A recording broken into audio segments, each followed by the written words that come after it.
Hi friends, welcome to cook to easy. మనం ఈరోజు lunch combo రెసిపీలు చూడబోతున్నది పల్లిపప్పుతో మంచి రైస్ రెసిపీ అండి.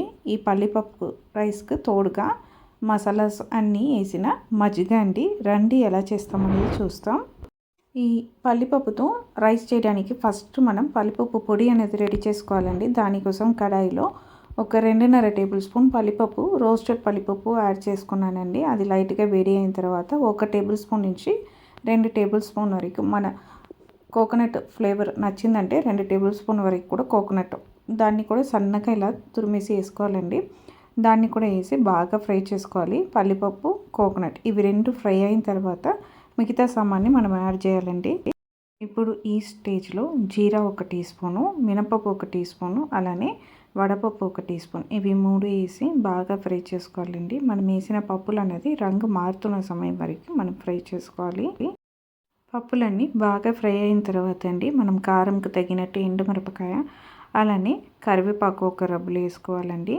2 టేబుల్ స్పూన్ అంతా నువ్వులు, వైట్ నువ్వులైనా పర్వాలేదండి, బ్లాక్ నువ్వులైనా పర్వాలేదు, వేసి నువ్వులు అనేది చిటపటలాడినంత వరకు మనం ఫ్రై చేసుకోవాలండి. ఇవి అన్నీ బాగా ఫ్రై అయిన తర్వాత ఆరబెట్టేసి మనము దీన్ని పౌడర్ చేసి రెడీగా పెట్టుకోవాలి. పొయ్యి మీద అడుగు మందంగా ఉన్న ఒక కడాయి పెట్టండి. దీంట్లో 1 టీ స్పూన్ అంత ఆయిల్ వేసానండి. ఆయిల్ అనేది వేడి అయిన తర్వాత పోపు గింజలు అనేది వేసేసి మనం ఫ్రై చేసుకోవాలి. ఇవి బాగా ఫ్రై అయిన తర్వాత మిగతా సామాన్ అనేది యాడ్ చేయాలండి. చూడండి, పోపు గింజలు అనేది బాగా ఫ్రై అయిపోయింది. ఇప్పుడు ఈ స్టేజ్లో ఒక ఎండుమిరపకాయ యాడ్ చేస్తున్నాం. అలానే 1/2 టీ స్పూన్ అంత పసుపు, కరివేపాకు కొద్దిగా వేస్తున్నాం. ఇవి 3 ఫ్రై అయిన తర్వాత అండి మనం కుక్ చేసి పెట్టుకున్న అన్నంని కూడా మనం దీంట్లో వేసుకోవాలి. మనం తీసుకున్న క్వాంటిటీకి 2 కప్స్ కుక్డ్ రైస్ వేస్తామంటే కరెక్ట్గా సరిపోతుందండి. ఈ స్టేజ్లో మనం వేసిన అన్నంకు తగినట్టు ఉప్పు కూడా యాడ్ చేసి మంచిగా కలుపుకోవాలి. ఇవి అన్నీ కలిపిన తర్వాత మనం పౌడర్ చేసి పెట్టుకున్న ఆ పల్లిపప్పు పొడిని కూడా యాడ్ చేసుకోవాలండి. ఫస్ట్ దీన్ని మంచిగా కలుపుకుంటాము. చూడండి, ఇప్పుడు ఈ స్టేజ్లో మనము గ్రైండ్ చేసుకున్న పప్పుల పొడి అన్నిటినీ యాడ్ చేస్తున్నామండి. మనం తీసుకున్న క్వాంటిటీకి మనం చేసిన పొడి అనేది కరెక్ట్గా సరిపోతుంది. మనం వేసిన ఈ పప్పుల పొడి రైస్కు బాగా కోట్ అయినట్టు మంచిగా మనము ఈ విధంగా కలిపి తీసుకోవాలండి. ఇప్పుడు ఈ స్టేజ్లో అండి 1 టేబుల్ స్పూన్ అంతా ఫ్రై చేసుకున్న పల్లిపప్పు, అలానే 1 టీ స్పూన్ అంతా నెయ్యి కూడా యాడ్ చేసి మనం బాగా మిక్స్ చేసుకోవాలండి. ఈ విధంగా మనం మిక్స్ చేసుకొని పొయ్యి నుంచి తీసేసామంటే మనకు సూపర్గా లంచ్ బాక్స్కు ఒక పల్లిపప్పు పొడి రైస్ అనేది రెడీ అయిపోయింది. చాలా చాలా టేస్టీగా ఉంటుందండి, ఫ్లేవర్ఫుల్గా కూడా ఉంటుంది. పిల్లలకు లంచ్ టైంకు ది బెస్ట్ రెసిపీ అండి. ఈ విధంగా రెడీ చేసుకున్న అన్నంని సర్వింగ్ బౌల్కి మార్చుకుంటామండి. అంతే.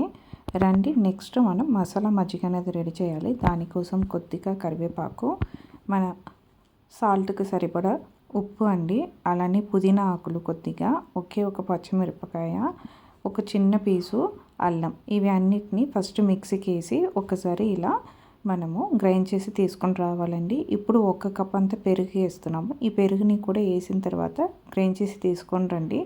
ఇప్పుడు ఈ స్టేజ్లో అండి 2 కప్ అంతా వాటర్ యాడ్ చేస్తున్నాము. అలానే 1/2 నుంచి 1 టీ స్పూన్ అంతా జీలకర్ర పౌడర్ యాడ్ చేసి మళ్ళీ మిక్సీ చేసి తీసుకొని వచ్చి మనం దీన్ని ఫిల్టర్ చేసుకుంటామంటే మనకు సూపర్గా మసాలా మజ్జిగ అనేది రెడీ అయిపోతుందండి. చాలా టేస్టీగా ఉంటుంది, మళ్ళీ మనకు రిఫ్రెషింగ్ కూడా ఉంటుందండి. ఇంకా చల్లగా తాగాలని అనుకున్న వాళ్ళైతే ఐస్ క్యూబ్స్ కొద్దిగా వేసి తాగారంటే చాలా చల్లగా ఉంటుందండి. మనం రెడీ చేసుకున్న పల్లిపప్పు పొడి అన్నంకి సూపర్ కాంబినేషన్ అండి. ఇవి రెండు మనం తినడానికి తాగడానికి సూపర్ ఉంటుందండి. మీరు కూడా సేమ్ కొలతలతో ఒక్కసారి ఈ రెసిపీని ట్రై చేసి చూడండి, టేస్ట్ చేసి చూడండి, ఖచ్చితంగా ఇష్టపడతారండి. మీకు ఈ రెసిపీ నచ్చిందంటే మన కుక్ టు ఈజీ ఛానల్ని లైక్ చేయండి, షేర్ చేయండి, కమెంట్ చేయండి. తప్పకుండా మన కుక్ టు ఈజీ ఛానల్ని సబ్స్క్రైబ్ చేయండి. అందరికీ బాయ్ అండి.